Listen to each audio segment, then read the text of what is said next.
తెలియచేయడం ఏమనగా దేవుని బిడ్డలారా, ఈరోజు ఈ గ్రామాన్ని దేవాది దేవుడు ఎంతగానో ప్రేమించి మమ్మల్ని నడిపించాడు. నశించిపోతున్న వారిని వెతికి రక్షించాలని దేవాది దేవుడు దేవుని బిడ్డలారా ఇక్కడికి పంపించినాడు.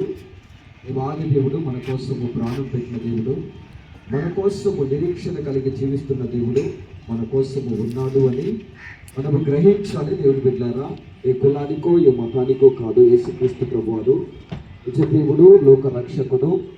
ఈ లోకములో మనందరి కోసము ప్రాణం పెట్టిన దేవుడు ఎవరయ్యా అంటే యేసుక్రీస్తు ప్రభువారు ప్రాణం పెట్టారు. దేవుని బిడ్డలారా, ఈరోజు ఈ వార్త వింటున్న అందరికీ దేవుడు ఈరోజు గొప్ప అవకాశాన్ని ఇచ్చిన్నాడు. ఆయన మనందరి కోసం ప్రాణం పెట్టాడు. ఈ లోకాన్ని ఎంతగానో ప్రేమించాడు. ఆయన మానవుని కలుగజేసిన దేవుడు, ఈ లోకాన్ని సృష్టించిన దేవుడు. ఈ లోకము ఆయనతో పాటు ఈ లోకంలో ఉన్న సమస్త మానవాళి ఆయన రాజ్యంలో ఉండాలని ఆ మహాదేవుడు ఎంతగానో మనందరి కోసము పరలోకం నుండి ఆ యొక్క కోట్లాది కోట్ల దేవదూతలతో 24 మంది పెద్దలతో కిరోబులతో శరాబులతో స్తుతింపబడుతున్న ఆ దేవుడు మనందరి కోసము పరమును వదిలి ఈ భూమినికి వచ్చాడు. దేవుని బిడ్డలారా, భూమినికి వచ్చి 33.5 సంవత్సరము జీవించి మనందరి కోసము ప్రాణము పెట్టి సమాధి చేయబడి తిరిగి 3వ దినమున సజీవుడే లేచిన దేవుడు ఆయన. ఈరోజు ఏ ఒక్కరూ నరకానికి వెళ్ళకూడదు, ఎదుగో నా రాజ్యంలో మీరు ఉండాలని ఆశపడుతున్నాడు. ఆయన కోరుకునేది ఒక్కటే, మారు మనసు పొందుడి, మీ పాపాలను వదిలిపెట్టుడి. పాపం వలన వచ్చు జీతము మరణం అనేది ఉంది. శరీరం మరణం అనేది అందరికీ ఉంది. మట్టిలో నుంచి దేవుడు తయారు చేశాడు గనక మనము మట్టిలోనే ఉన్నాము గనక మరణించిన తర్వాత తిరిగి మనము మట్టిలో కలిసిపోతాము. దేవుని బిడ్డలారా, దేవుడు తయారు చేసేటప్పుడు మానవుని మనలో మట్టి దేహంలో ఉన్న మనల్ని ఆయన మన నాసికారంధ్రాల్లో శ్వాస ఊదాడు. అదే ఆత్మ. ఈరోజు జీవిస్తున్నామంటే ఆత్మ ద్వారే. ఒక వ్యక్తి మరణిస్తే దేవుని బిడ్డలారా, ఆ వ్యక్తికి వాల్యూ ఉండదు ఇంకా. ఎందుకంటే అది మట్టిలో కలిసిపోద్ది కనుక అతను ఎవరు పట్టించుకోరు. అయితే మనలో ఉన్న ఆత్మ ఉన్నంత వరకే ప్రజలు నావాడు, నా కుమారుడు, నా కొడుకు అని ప్రేమతో చూస్తాము. ఈ భూమిని వదిలిన తరువాత ఎవరు మన దరికి రారు. అయితే యేసుక్రీస్తు ప్రభువారు తెలుపుతున్నారు, ఇదిగో మీరు మరణించిన కూడా ఈ శరీర మరణం అందరికీ ఉంది. అయితే ఈ మరణాన్ని జయించిన తరువాత తిరిగి 2వ మరణం అనేది కూడా ఉంది. అదే ఆత్మ మరణము.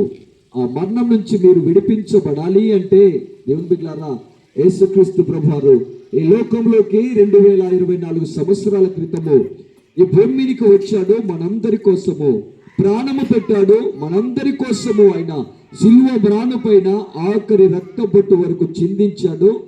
ఆయన మనందరి కోసము సమాధి చేయబడి సమాధిని బద్దలు కొట్టి సజీవుడై తిరిగి లేచాడు. ఇదిగో నువ్వు కూడా మరణించిన తరువాత ఒక దినాన ఆయన రాకడలో ఆయన మనల్ని కూడా లేపుతాడు, ఆయన రాజ్యంలో చేర్చుకుంటాడని ఈ తపన. దేవుని బిడ్డలారా, ఈ ఒక్కరు నశించిపోకూడదని యేసుక్రీస్తు ప్రభువారు ఈ లోకానికి వచ్చాడు.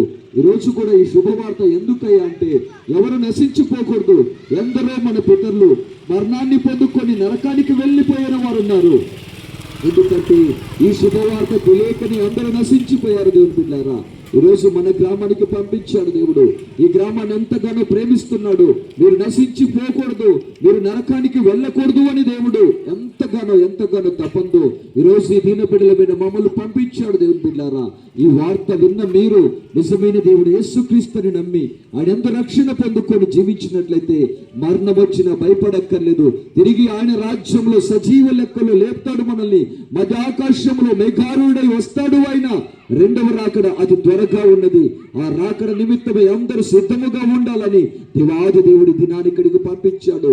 విన్నవారు మీరు ధన్యులు. దేవుని బిడ్డలారా, విని నమ్మినట్టయితే మీరు దినాన ధన్యులు అని తెలియపరుస్తున్నాము. అయితే ఈ గ్రామాన్ని ప్రేమించిన దేవుడు, మమ్మల్ని పంపించిన దేవుడు శక్తివంతుడు. ఆయన మిమ్మల్ని ఎంతగానో ప్రేమించాడు గనక ఈ గ్రామం నిమిత్తమై ప్రార్థన చేసి ఇక్కడి నుంచి బయలుదేరాలని ఆలోచిస్తున్నాం. దేవుని బిడ్డలారా, ప్రార్థన చేసుకుందాం. ఈ గ్రామం నిమిత్తం మహాపరిశుద్ధుడా, జీవాధిపతి, జీవము కలిగిన రాజా, ప్రేమ కలిగిన యేసయ్య, కృప కలిగిన తండ్రి, మీకే స్తుతులు స్తోత్రములు రాజా. ఇదిగో నాయనా, ఈ గ్రామాన్ని మీరు ఎంతగానో ప్రేమించారయ్యా. ఈ అక్కలరెడ్డిపల్లి గ్రామాన్ని నాన్న తండ్రి మీరు ప్రేమించారు కనుకే ఈ దీనులమైన మమ్మల్ని రప్పించారయ్యా. అయ్యా మీరు రప్పించారా, మేము వచ్చి ఉన్నాము తండ్రి. నీ బిడ్డలకు మీ మాటలు తెలియపరిచిన్నామయ్యా. మీరు అక్కడ అతి సమీపముగా ఉన్నది. ఇదిగో నిజమైన దేవుడు నేనే, మీ అందరి కోసం ప్రాణం పెట్టిన వాడను, మిమ్మల్ని ప్రేమిస్తున్న వాడు నేనే. ఇదిగో తిరిగి రాబోతున్నది కూడా నేనే, రెండవ రాకర్లను తెలియపరిచున్నామయ్యా. తండ్రి నీ బిడ్డలు కూడా మిమ్మల్ని ఎరిగి తండ్రి మీ రాజ్యం వైపు అయా తిరిగి చూచుటకు సహాయం చేయమని, నశించిపోకుండా తండ్రి మీ రాజ్యంలో ఉండాలనయ్యా. ఇదిగో మీ పాదాలు పట్టుకుంటున్నాము. ఈ మాటలు విన్న నీ బిడ్డలందరినీ అయ్యా ఒకసారి జ్ఞాపకం చేసుకోండి ప్రభువా. అయ్యా ఈ గ్రామాన్ని దీవించండి, ఆశీర్వదించండి, బలపరచండి నాయన. ఈ బిడ్డలు పండిస్తున్న ప్రతి పాడి పంటను దీవించండి, ఆశీర్వదించండి, బలపరచండి అయ్యా. పాడి పశువులను దీవించండి, ఆశీర్వదించండి తండ్రి. ఈ గ్రామానికి కావాల్సిన నిండు దీవెనలు కుమ్మరించండి అయ్యా. నీ బిడ్డలు ఈ వార్త విన్న వారునైనా ఎవరు నశించిపోకుండా తండ్రి మీ రాజ్యానికి జ్ఞాపకం చేసుకోమని నాయన ఈ గ్రామాన్ని మీ చేతులకు సమర్పిస్తున్నానయ్యా. ఏ బిడ్డలు నశించిపోకూడదు నాయన. అయా నీ బిడ్డలందరినీ మీ చేతులకు సమర్పిస్తున్నానయ్యా. అయా నీ బిడ్డలు మీ రాజ్యంలో ఉండాలయ్యా. అయా మీ రాజ్యంలో నాయన అయా మరణములు జయించి నాయన మీ రాజ్య బిడ్డలుగా చేసుకోమని అయా దినుల ప్రార్థన మీ బంగారు పాదాల చెంత చేర్చుకోమని యేసయ్య అతి పరిశుద్ధ నామమును బట్టి అడిగి వేడుకొనిస్తున్నాను పరమ తండ్రి. ఆమేన్.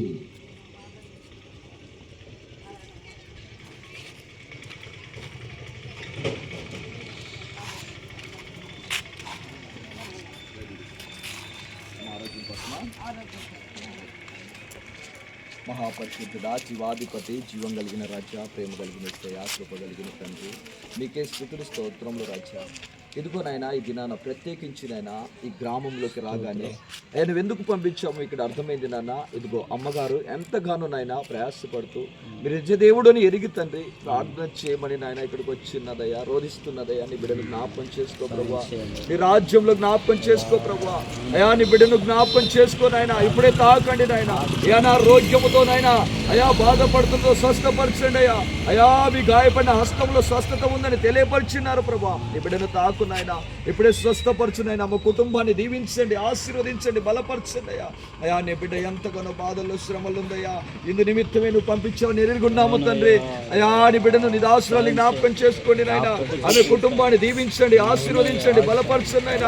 నీ బిడ్డకు నాయన ఇదిగో ఇప్పుడే నాయన, ఇప్పుడే మీరు స్వస్థత ఇచ్చి నాయన అయా ఇదిగో నాయన ఏ రీతిగా అయితే మమ్మల్ని బ్రతికించావో ఈ భూమి మీద నిదాసురాలు కూడా నీ రాజ్యం నుండి నాకు సహాయం చేయండి అయ్యా. అయ్యా నీ దాసురాలే కాదు నాయన, అనేక మంది నశించిపోతున్నారయ్యా. నీ దాసురాలు అయితే మీరు నిజ దేవుడని ఎరుగున్నారు తండ్రి.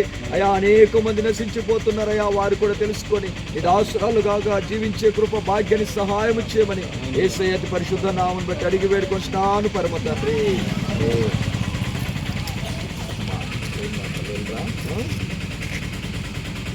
ఎక్కడికి సంవత్సరాలు చేసి ఎందుకు వెళ్తున్నాయంటే చాలా మంది తెలియక పాపము చచ్చిపోతున్నారు, లోకాన్ని ఇచ్చిపోతున్నారు, నరకానికి వెళ్ళిపోతున్నారు.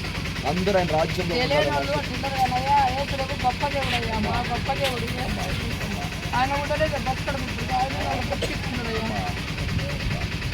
ఆయన కూడా మా అబ్బాయి హైదరాబాద్ సతీష్ కుమార్ కలవటి ఎప్పుడన్నా వెళ్ళినప్పుడు ఆయన నన్ను బతికిచ్చి నడిపించి చేపించాడు. ఆయన బిడ్డనే నేను అడగడం బతకడం పని చేసుకోవడం ఆయన నాకు నమ్మకం చూసుకుంటాడు. తల్లి మమ్మల్ని ఇక్కడికి ఏం కాదమ్మా, నువ్వు ఎప్పుడు బాధపడక, నీకు ఎప్పుడు ఏ ప్రాబ్లం వచ్చినా ఇదిగో ఇక్కడ ఉండి నంబరు ఫోన్ చేయి, ప్రార్థన చేస్తాను నీకోసం. కన్నా ఎప్పుడైనా నీకు ఎప్పుడు బాగలేకపోయినా రాత్రి ఎప్పుడైనా ఈ కింద నెంబర్ ఉంది కదా, ఈ నెంబర్కి ఫోన్ చేసి అయ్యా నాకు ఇలా పరిస్థితి అంటే ప్రార్థన చేస్తాను.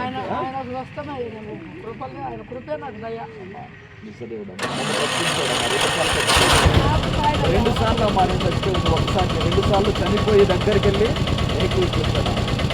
అందుకోసం